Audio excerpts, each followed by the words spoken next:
Whoa, I did not expect this many people defending Gail. Yes, Catherine O'Hara, she did an amazing job in that I had a visceral, you might have seen it, a visceral reaction to her therapeutic techniques. And it wasn't actually her therapeutic techniques that I had a problem with. She seems to be a very good and attentive therapist. She's paying attention and she has the techniques to be able to help or harm. So let's get into why I or you are wrong. How are you doing?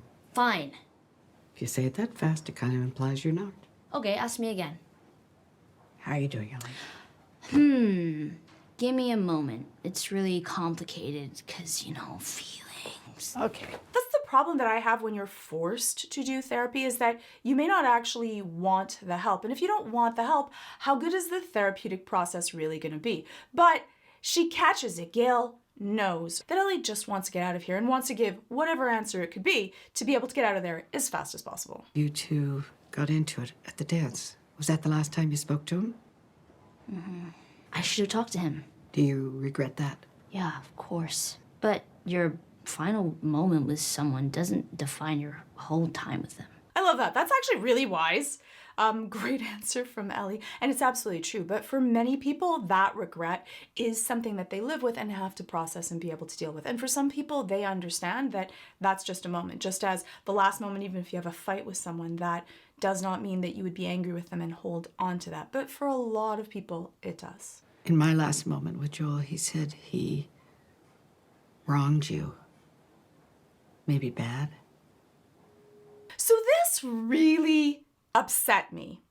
And I think that it goes back to what was her intent. One is that your oath of secrecy and confidentiality does not end when someone has died. You then don't get to write that tell-all book or be able to share all of the secrets with their loved ones. No one would go to therapy if that was the case. You still should be keeping all of the things sacred that someone took that risk and be able to share with you. But it's also that Gail framed it as wronged you. That's an interpretation that he didn't specifically say, I wronged you. So not only is she sharing and breaking her levels of confidentiality, which immediately would make someone else not trust this person as a therapist, but she's interpreting it as a negative to be able to have an effect on Ellie.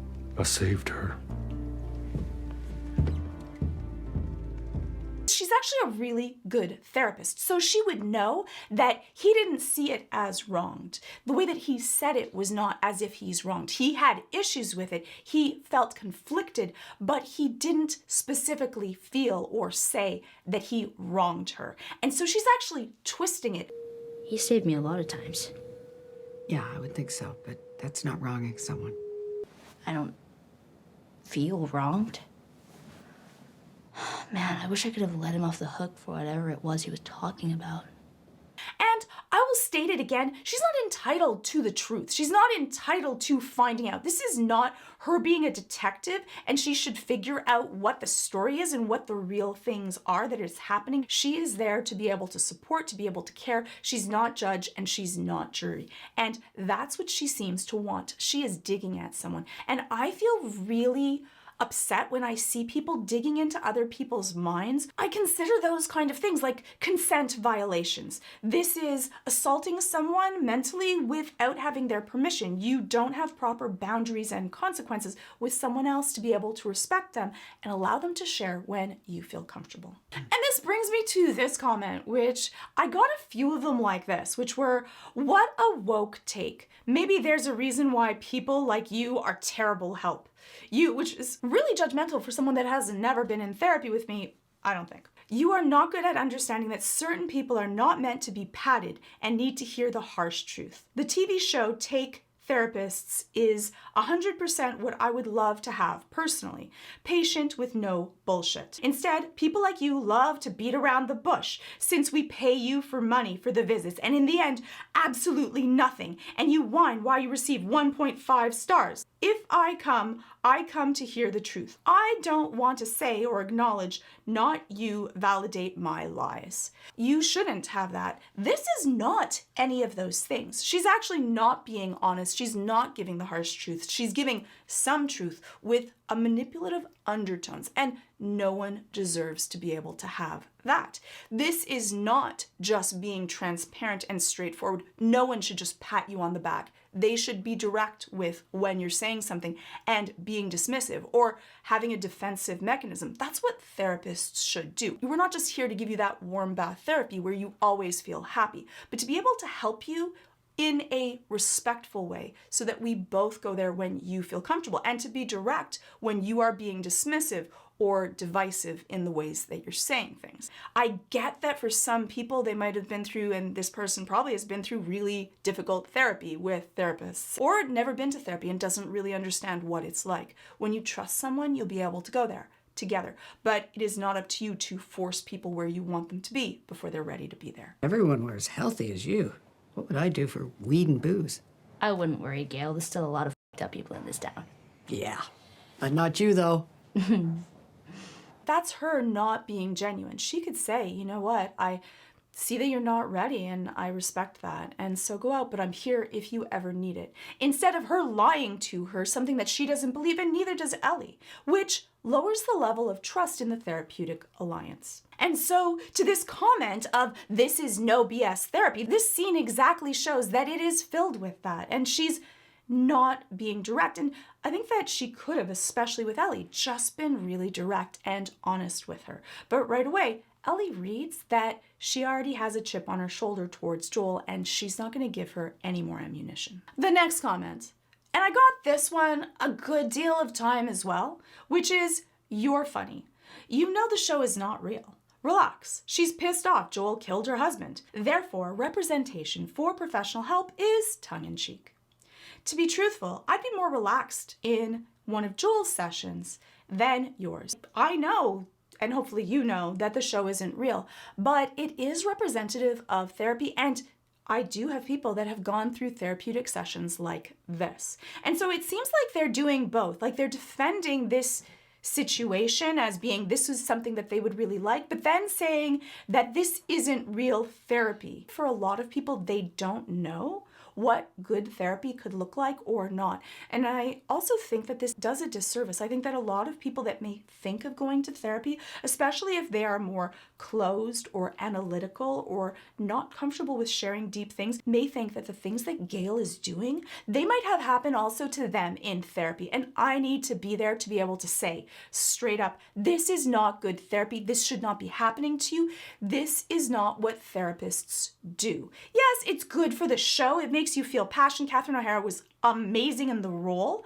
And so it's great for a show, but I don't want people to think that this could happen to them. And having one horrible therapy session, you may never go back to therapy. And watching this scene, I would never want to go to therapy or never go to therapy again, possibly, if this happened to me. So I'm here to be able to say that though this is a show, don't worry, this isn't what would happen in a therapy session, or it shouldn't be what happens in a therapy session. This was another comment that happened a lot. Men process their emotions differently. Women need to feel unjudged, comfortable, and safe to tell their truths, as well as talk about their experience, traumas, without a focus on the overall solution. In other words, women vent to calm down, not resolve their issues. Men respond to tough love, the hard truths, and actually being ripped on for being about their situations. We need to man up, especially in times of chaos, such as the pandemic or an apocalypse. So that's kind of interesting, and I'm going to go through it, that I wouldn't say that men and women process their emotions differently. Different personality types process their emotions differently. That actually is accurate. Some people, and I'll be honest, most people want to be told the truth, direct truth, and want to be respected, not called names. Not their just event, but to be able to work through together in a respectful way to be able to come to a solution. I don't deal with people, especially being more of a cognitive behavioral therapist, and then I do some psychodynamic work. I am there to be able to get you from point A to point B. And to the other comment that we're there to be able to just waste time because we make money, my entire joy in therapy is helping people as quickly and effectively as possible move from point A to point B. I love that. And that's the same way for many therapists. They're there to be able to help you reach your goals as quickly and as effectively as it can be. So no, I don't find that it's men and women. I find that it is based upon personality type, based on how they were raised, but most people feel good when they are respected, when someone is honest, when someone's non-manipulative and does not have a chip on their shoulder or a judgment or a want to be able to dig in and rub your nose in it. Not men or women ever enjoy that. And we all deserve better. And I think that there is something toxic in our culture that we expect people to just suffer needlessly and endlessly, and that is something good. I think that suffering in a respectful way is a good skill to be able to have. But that does not mean that you shouldn't have help. And if you are drowning, that there are not people that deal with that. You are not weak if you learn to be able to help yourself and learn the skills to be able to do that the most effectively as possible. Just like I would not get my car fixed by the person that is a fashion designer unless they're also a mechanic on the side. And I wouldn't try to do it myself because I have no skill in that. You want to be able to help yourself live better, live freer as effectively as possible. And if you're going to go get something done, go to a specialist, someone that's trained to be able to do it. And so in this case, he's doing that. And so it makes me so upset that he's going to someone in the hopes of being helped, supported through this, and he didn't get that. And the proof is in that he left. He was upset, he didn't share, and in that case, it shows. No, he didn't like her as a therapist because he left the session upset, not feeling better. I spotted you in the crowd at the meeting today. Yeah. And I thought to myself, she's probably been extra busy these last few weeks. Brutal. And I'm supposed to see a shrink myself, to process it all. I'm the only one here. And I don't think that Gail is a bad, evil person. I think that she has a lot of issues that she is not dealing with. You can take a look at the evil therapy. I think that the therapy was, we can debate that, but I think that she just has not processed. She has a lot of really deep emotions that she has not processed. And you don't have to process things just by going to see a therapist. So that's not an excuse. You should still deal with your stuff. And if you can't give good therapy because of that. And if you're doing more harm, then what is your purpose? It's better for people not to see you if you're going to do harm and hurt the people around you. But she has really good therapeutic skills. So she could use those same techniques to be able to help herself. And I would say to journal it. That really helps when you're trying to go through things. Thinking about things, you will often spin yourself into a web, feel worse after. Writing things down, you will actually feel better, and you want to write them down in a solution-based way. What's happening that's making me spin, feel anxious or angry or upset? Why do I feel that way? Is it true or is it false? And what are the solutions to that? You write those things down, usually things feel better and lighter. So what do you do then? Oh, well, I'm an alcoholic, and I smoke as much weed as I can. Complete disaster. So both of those things as techniques, they shut off the part of your brain that deals with that cycling. So it stops it, but it doesn't solve it. And especially for alcohol, it's a depressant. So you will often feel worse afterwards. It wrecks your sleeping, it wrecks your day. You're not able to process things as well. So both of these things are delaying the issue. They're not fixing the issue. It's a maladaptive defense mechanism. It's a maladaptive way of dealing with trauma or stress. It's still going to be there when you sober up. Oh my God, it's a TV show. In real life, you wouldn't be friends with your therapist and live down the street from said therapist. The way she's dressed? Are you really looking for a formal professionalism while fighting off the zombies? So no, often you're not living across the street, but that doesn't really change that Even if you're living across the street from your doctor or your teacher, while you are there as a doctor, you want to be able to be professional and make people feel safe. That's the entire job. If a doctor is not cleaning their hands and putting disease inside of someone's cuts, not using the basic rules that they've taught, wouldn't you be upset at said doctor? Even during the apocalypse, you would want the doctor to do the best they could at keeping you safe and doing the best treatment. The same thing with the tools that you have at hand. And so that's the issue. I think that for therapy, people see it as nebulous. They don't really understand what should be happening, but I see it as exactly the same thing. There are a set of things that should be happening at a set number and a set pace, and if it's not, it's like taking dirty fingers that you know are dirty and shoving them in a wound in hopes of harming the people that you're with. There is no real difference. And I think that that's why I have such a visceral reaction to Gail. One is because I think that she does such a good job at it. Her micro expressions really show that level of spite and animosity, which I react to. But that's why. And I think that that's why a lot of people defend her, because they don't really understand what should be happening in a healthy set of therapy. Now, again, there are definitely different therapists. Not everyone would want an empathic, straightforward, transparent therapist. Some people would want someone that's more of a blank slate and never show any emotions, or someone that's exceptionally analytical, or just give advice, or just give the facts. There's other types of therapy, but they would still have that therapeutic setting, those rules that would be followed. And when I see them being broken so egregiously, I think that it's my job as a therapist to be able to call them out, so that hopefully if you ever go to therapy, you will understand what to expect and why, and know what fits for you versus not. And also not be scared that this is what's going to happen to you or possibly could. It should not. And your job as a therapist is to do no harm. And the entire reason for this town existing is in hopes of making people feel better, to be able to deal with things, to work together, to support each other through the roughest of times. But you're not here because you're worried about me.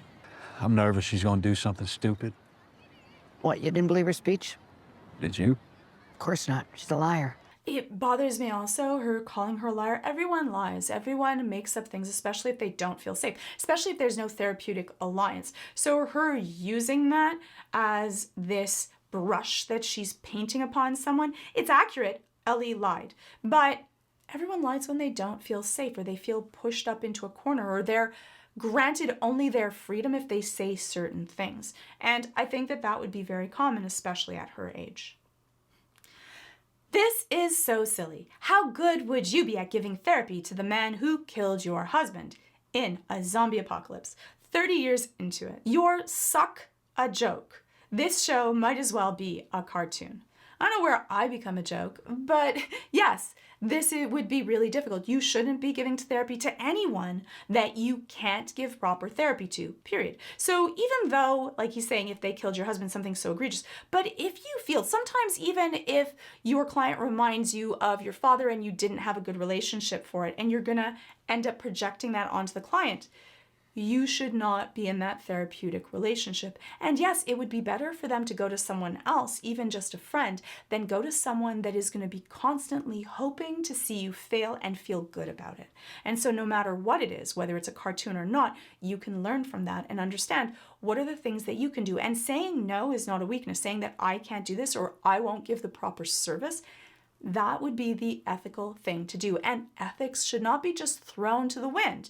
If you are doing a job, you should do it to the best of your ability and know when you can't, even in the zombie apocalypse. Well, there's a difference between lying and being a liar. Oh, I know. And that one? Liar. Good on Joel's brother for defending Ellie, but you can see her animosity towards Joel is so deep, understandably so. But these are her clients. These are not just people. She wants to gossip about people that are not her clients. Go to town. But her doing that and then saying when he defends her, there's difference between lying and being a liar. And her saying, yes, she's a liar. That's a character judgment on the person, which therapists should not be doing. It was maybe one person she told the truth to, and he's... But we can agree to disagree about that. She sees that she's doing harm and she has this. And so that's the thing, is that it's not for therapists that don't know that they're doing therapy that might be harmful, and we all make mistakes and no one is perfect. None of us are perfect, but she's aware that she's saying things that are harmful and might be egregious and she might be inaccurate about. I like that she says we can agree to disagree so that they can move on. But that shows that she has actually a lot of therapeutic skills. She was probably an amazing therapist before the apocalypse and before she stopped being able to cope, which can happen to any of us. Burnout happens, but you should be aware of it, or someone should let them know so that you can do better and heal yourself. What matters is you're afraid.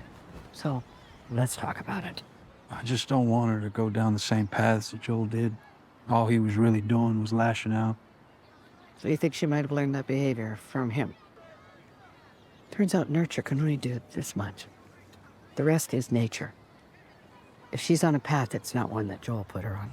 See, that's a really fair assessment, right? There is a certain amount that is just your personality type. She was already a tough character even before she met Joel. They both just happened to be these two tough characters that understood each other, understood that they hold their emotions in and didn't hold it against the other. And you want to keep her out of trouble.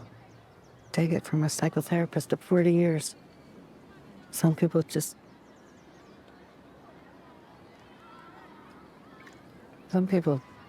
can't be saved. I don't love that, especially when she's speaking about Ellie, someone that's so young. She may not be ready. That is a very fair thing. But that label of she can't be saved, and I would be fine if she said she's not ready yet or she has to take her own path. All of those things would be more honest. But again, to have this huge label of she can't be saved, that I find not something that a therapist should say about their client. I think that sometimes we take it personally when we're not able to reach someone because we feel it's easier often to blame others when it might be us or it might just not be the right match. You need to know that not everyone is the cup of tea of everyone else, and that does not mean that you are bad at doing your job. In this case, Gail is definitely using this in a spiteful way, but sometimes there's also, even if the therapy is exactly what the person needs, it's just also a personality type. You want to have the right personality type for you. And not every single person is going to be the right person for someone else. If you enjoy this video, I also have my compilation videos, my videos on Arcane, The Boys, Stranger Things, Vox Machina, and I have a course on how to beat anxiety. This is all on Nebula. There are over 200 creators on Nebula. There are also a lot of original content to be able to consume, like The Getaway, I'm on it, Real Science Archaeology Quest, and trying to make sense of the X-Men cinematic universe, because we all need that. And you also have access to guest passes, so you can send to someone you know who would enjoy Nebula content. Your friend who's dealing with anxiety can definitely check out my course. And that's the entire reason that I started this channel. It was in the hopes that I could reach more people and help those that I couldn't due to time, availability, and all of the other pieces that go into running your own private practice. And I also understand that not everyone would be comfortable doing one-on-one therapy. I think that for a lot of people, that can be really intimidating and scary. And for other people, therapy isn't the way for them. They might want to do exercise or journal on their own or go through music or art. There are other ways to deal with anxiety. Sometimes you just need to have the knowledge and understanding to be able to help yourself. Anxiety is a growing epidemic with 40 million people in the US alone. And this is something that just slowly sucks away all of your feelings of happiness. And your days end up being filled with dread, fear, negativity. So I go through direct, simple, straightforward steps on what is anxiety and concrete ways in order to deal with it. These are things that everyone can do to be able to live, breathe easier. And all of this is ad-free, sponsor-free. So if you sign up using my exclusive link, please use my link. You can get an annual plan of Nebula for 40% off, $36 a year, just by clicking on that link, and it really does help out my channel. That's all early access, all extended versions, all the courses, originals from amazing Nebula creators. So just click on the link below. Thank you for your support. Thank you to Nebula, and hopefully I'll see you in the next video. So yeah, I got into it again. I don't know, I was like, I really want to be able to go through, especially with these new scenes, so that we could discuss this therapeutic alliance and relationship, and where I really think, even though you might have said I was wrong, I think that we need to have a discussion about this. So let's do it. Come at me. You can let me know your thoughts on Gail. Was she the perfect therapist and the one that you want? Or do you think that she was doing this to be manipulative because she's so upset at Joel and because of that also upset at Ellie? You can let me know your thoughts in the comments below.